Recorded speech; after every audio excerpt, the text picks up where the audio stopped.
the impending third recession of your life. That's pretty dope.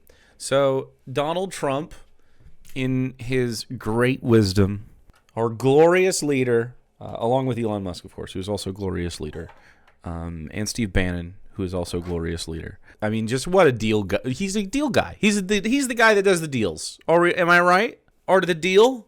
Anyway, we're seeing some art being made in the White House because Donald Trump unveils Liberation Day tariffs. Let's hear what he has to say.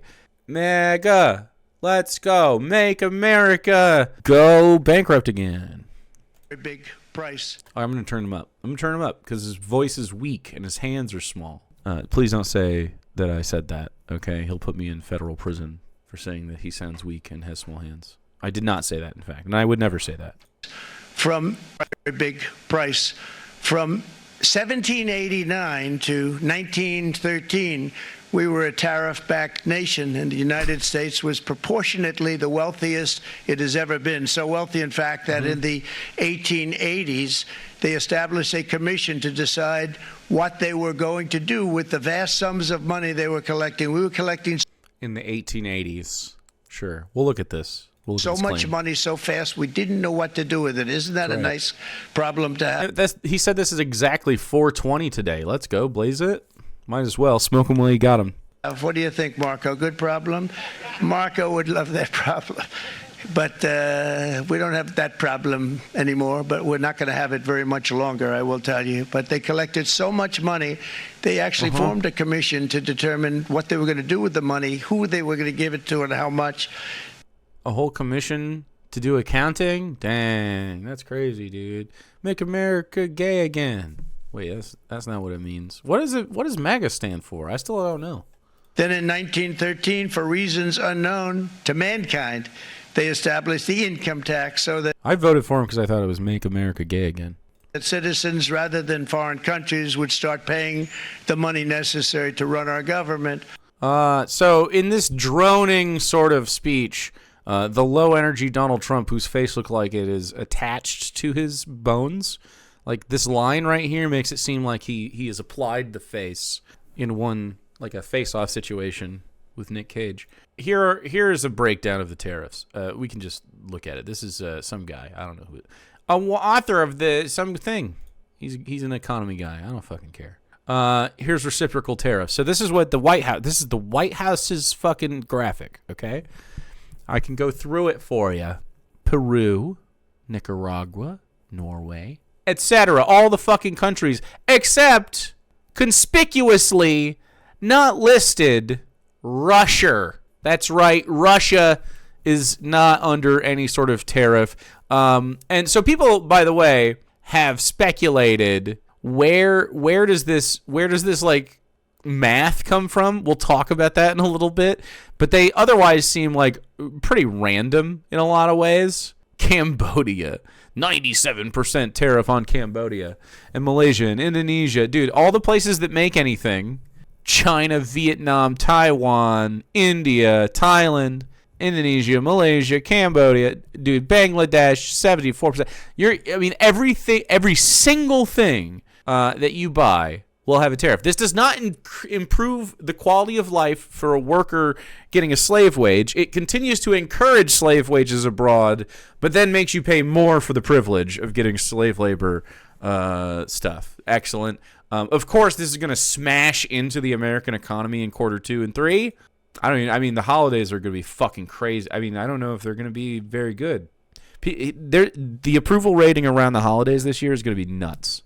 By the way, if you have any stock value, it's worth taking a look at that. Do what you want. I don't know any stock advice, but it's probably worth looking at what you got going on in your stocks, if you got any.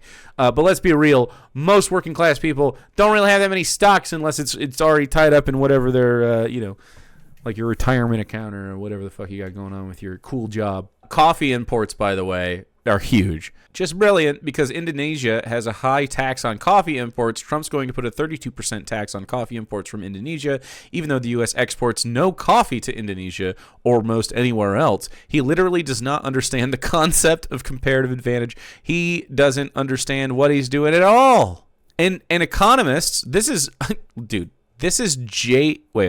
Oh, I'm sorry. This first. He made the claim earlier that this was like the theory that the Great Depression is that it would never have happened if they stayed with tariffs, and that that time he talked about, like 1913, 1880, we were doing just so many tariffs.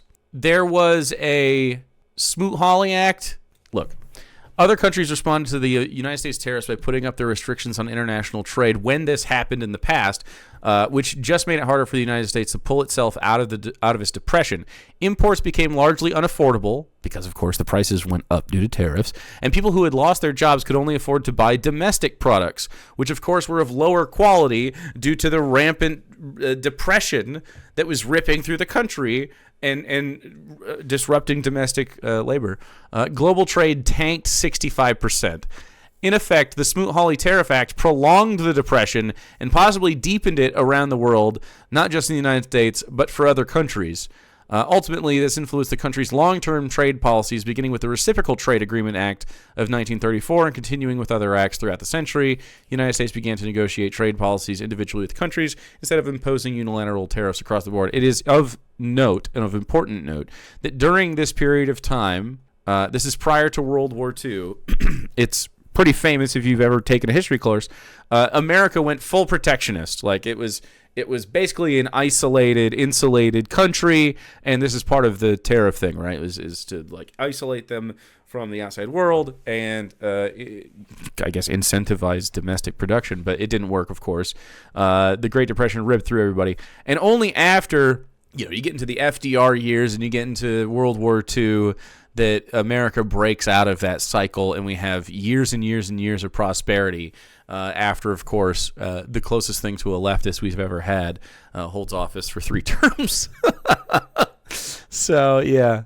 He's tariffing the Falkland Islands. They have 3,469 people, current population. He's tariffing places that don't have populations. There are places listed that it won't work.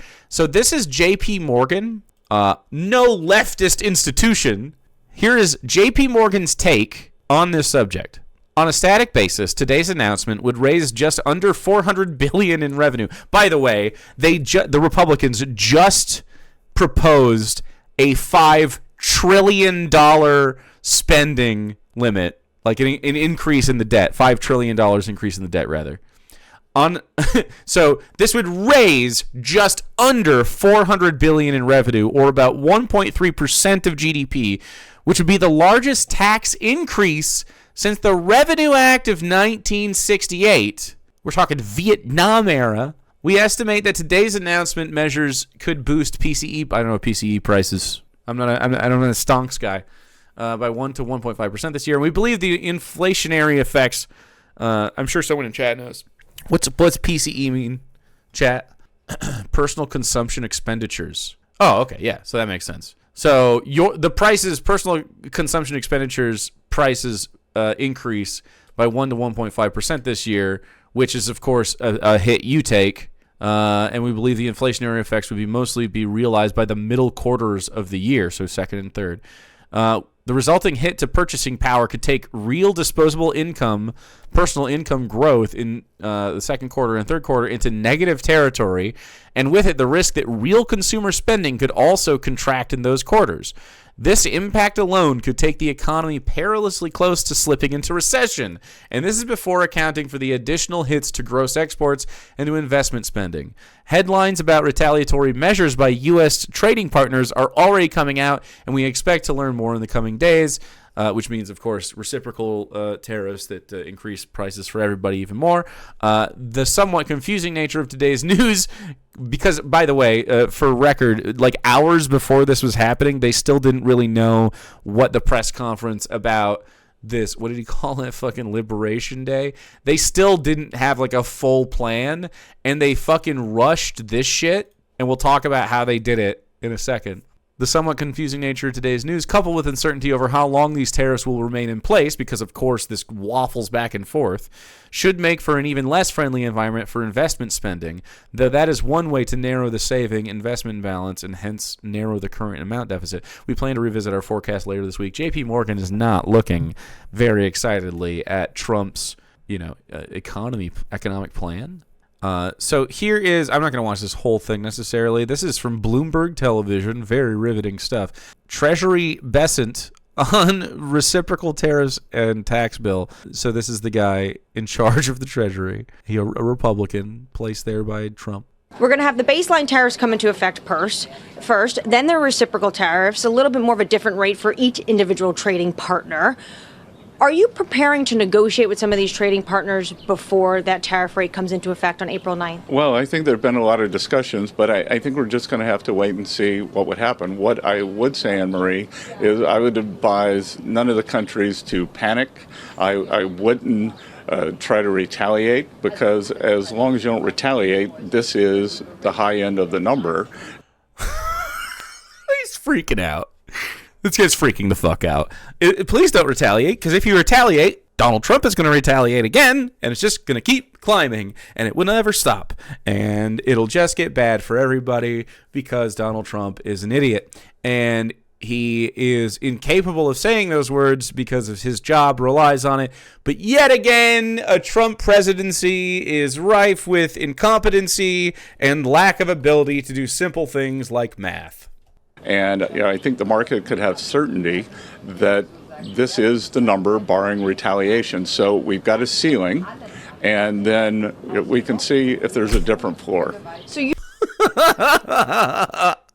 sound like you're ready for a negotiation with a number of these partners. Has the European Union, has China, has India, have these countries reached out? Well, no, but China, North Korea, Japan, and I think India are basically starting to form kind of a soft coalition against this shit. We've all reached out, but it's going to be up to President Trump to see what he wants to do. Ooh, that is a politician right there saying, look, it's President Trump's fucking thing. I think the mindset might be to let things settle for a while. Their tariffs or non-tariff barriers have been on a long time, so we'll see where it goes from here. Wow. So capitalists are shitting their fucking pants, by the way.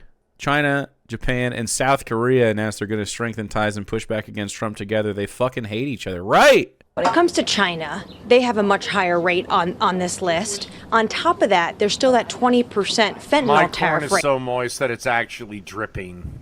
Is all of this coming together to be more than a 50% tariff rate for Beijing?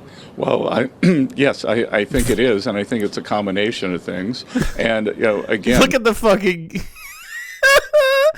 Advise countries not to panic in red, bold letters. That is beautiful stuff.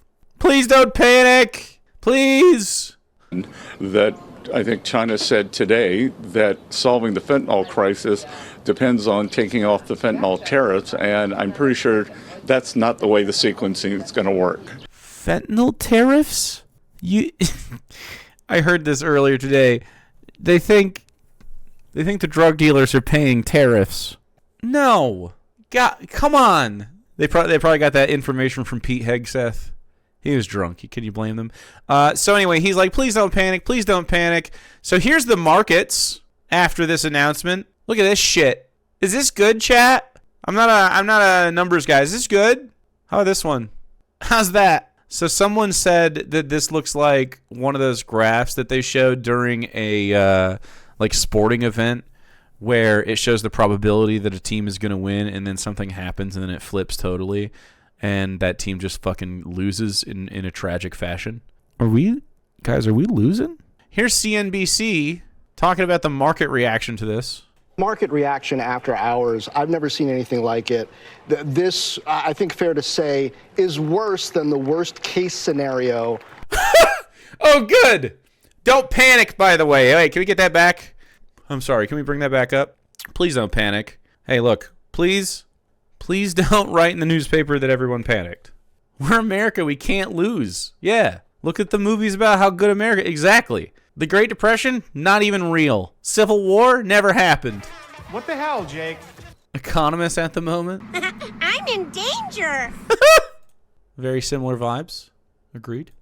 Of the tariffs that many in the market expected the president to impose. You laid out a number of the percentages there, And there's some question of how the administration calculated the percentages that they're responding to. Yeah, how did they calculate those percentages? That's a great question. I'm sure we'll investigate that in a little bit. Each of these cases, are they adding in value-added taxes? He talked about, non-tariff barriers as well. So I think while many were hoping that this would eliminate uncertainty, there's going to be it's just dropping. more uncertainty in the market. And from those watching policy tomorrow on, if countries push back on how these non-tariff barriers were calculated, will there be wiggle room here? Exactly when do these go into effect? How quickly are companies going to have to adjust their pricing? So many questions. If you have time tomorrow, it wouldn't probably be a terrible idea for you to go to the store because people are going to start panic buying shit again. So tomorrow is probably your best shot to getting stuff you might want. In fact, I might fucking go tomorrow. Maybe even tonight was your best time. But, it's too late now. Stock up on toilet paper. Dude, I'm fucking going to go there tomorrow, and they're going to be all fucking out. The Trumpers are going to... Actually, you know what? I think we can reverse card the freak-out buying of the COVID Trumpers the first time, because I don't think they're going to fucking... I think they're going to be insulated from the news by following Fox, and they're going to be fucked. So if you get there quick... Yeah, groceries are fucking expensive. So here's how they came up with the numbers there. Which, by the way, they used ChatGPT to get this. Just figured out where these fake tariff rates come from. They didn't actually calculate tariff rates plus non-tariff barriers as they said they did. Instead, for every country, they just took our trade deficit with that country and divided it by the country's exports to us.